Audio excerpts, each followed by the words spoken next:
Hi guys, it's Blackie Thomas. Today we're going to do a little loadout. Now I'm going up to Ohio in for the 16th of November for Dan Lutz's trapping class at the Pathfinder School. So I need my pack. Now for many years now it's been this tried and trusted pack right here, which is the German Alpine pack. This has handled all my needs because this has got the basic camping gear in it. That way when I hang it up, I know what it is. There's no food, there's no water. How this changes in and out is based upon the seasons. So in the winter, I'll add long handles and different thermal clothing to this. And when it gets really, really cold in the dead of winter, I go to a much bigger pack because I'm carrying a much bigger sleeping bag set and I'm carrying much bigger clothing, so I need more room. But this handles about 8 or 9 months out of the year for me. Now I've recently got the rucksack from Campcraft, which you've seen in several of my videos, and I've done 1 or 2 teasing videos on it, putting it out. And so what I'm going to do now is I'm going to do a little test. I want to carry this pack with me to Ohio as like its first trip camping. And so what I'm going to do is, and I got to get all the junk out of it I done piled into it. I'm going to get all the stuff out of here that's not going to Ohio. And I'm going to see if I can fit what's in there in here. They seem to be comparable size, although their dimensions are a little different in a couple areas. So we're going to see if it fits. And I thought you might care to see while I was doing it what I'm carrying. Alright, first up, there's that liner that I made to go in there. That's going to go into the bottom.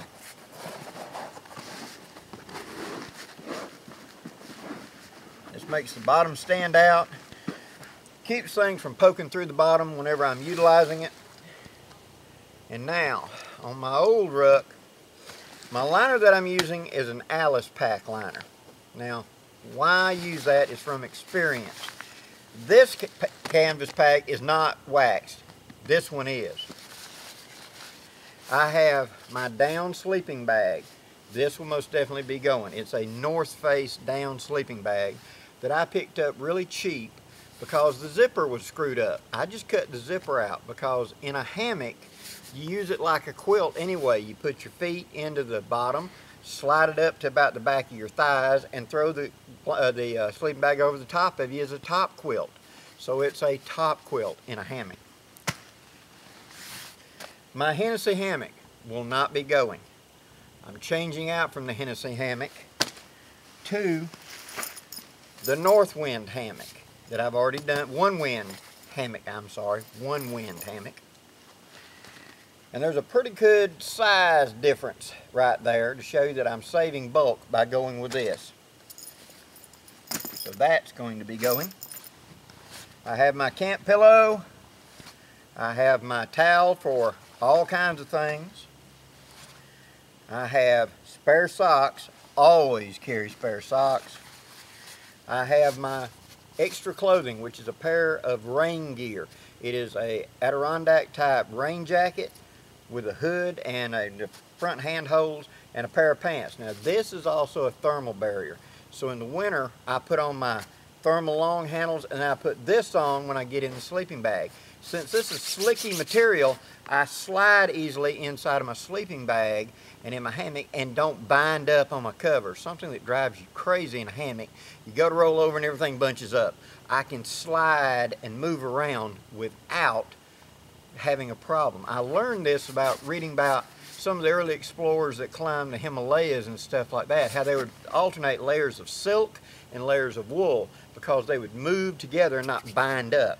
That's where I learned this trick at. I have a washcloth and towel that will be changed out for long underwear. And I have a pair of heavy work gloves at the bottom. I'll be substituting them for my leather work gloves right here. And out comes the liner. Now, the Alpine has a sleeping mat in it. We're going to see if that sleeping mat will fit into this. no problem, straight in. Okay, so now I got a sleeping mat, first step. Now, the Alice Pack liners are nylon with a rubber coating.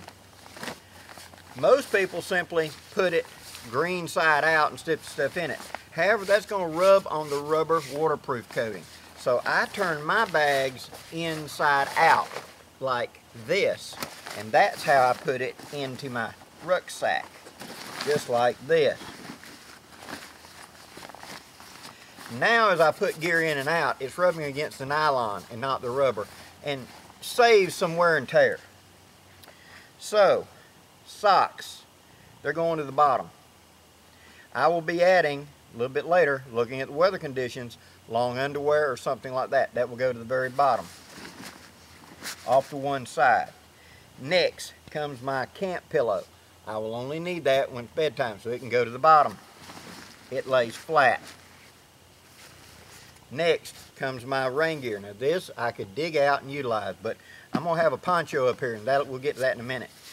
So this rain gear is going to go on top of that pillow, standing up right there. Now, my towel. My towel is actually going to go on my flat now. That's where that's going to ride. My work gloves, they're going to go in the flat now. That's where they're going to ride. Well, I'm getting down low real quick. My sleeping bag is going to stand up to one side, just like that. My hammock is going to slide beside it, right like that. And then my tarp, complete with all my fittings, is going to go into the front, just like that. Stand it up. There's my complete camp set right there. Now I still got a little bit of room. I got a cargo hammock right here I could utilize. I have a few other external pouches I can utilize. My wash gear and stuff like that, that will be replaced with long handles. We know that. So, but right now I'm going to stick it right here in the top of the pack. Now I fold the waterproof liner up in the front, take it to the back, tuck it down in the pack, cross this over, tuck it in the front, cross this over, tuck it in the front. And that's 100%. The rain ain't going to work its way in there. Now I tuck it in around the edge, cinch up my cinch cord just a little, and I'm done. Flap over the top, no problem. That's all going to ride together. The back is still flat. Remember that piece I put in? Nice flat back. A rounded pack wants to roll. A flat pack sits against you, which is what I want. Now up here I've already got a poncho up here and some other accoutrements. You just saw me add my towel and add in my gloves. They're up there at easy access now. So now my pack is this. This is my camping pack. Does the flap need to be secured? I don't think so. It's just folding over. I could do it if I wanted to. Could do that if a balance was something. But right now I think that's it. So, in conclusion guys, this is what I'm going to be carrying when I go to Ohio, with a few extras. Yes, there's no food and water in this. That will be carried separately. Typically whenever I go camping, I'm going to carry my extra food and stuff like that up here right up under the flap, a bag I can just pull out, or on my belt or as a fanny pack, because if I have to dump this, I want that with me. This way when I get to camp, I pull my cord out, I hang my pack up, and everything's accessible right there, ready to go for me to set up my camp. The tarp comes out first. If it's raining, my tarp gets set up. That tarp has the stakes and the pre-made up ridge line ready to go. That ain't necessary. It gets laid down, out comes the hammock. The hammock gets set up, and then the ridge line tarp is set up above it. The sleeping bag and stuff like that will stay inside this waterproof cocoon until it's time for me to go to bed. I'm not going to let it get damp out in the environment. This keeps it secure. So, that's my loadout for this coming camp out. Hope you enjoyed this, guys. Please leave any questions or comments below. And until next time, I'm Blackie for Shaman's Forge Woodscraft. Wishing you safe journeys. Have a great day, guys.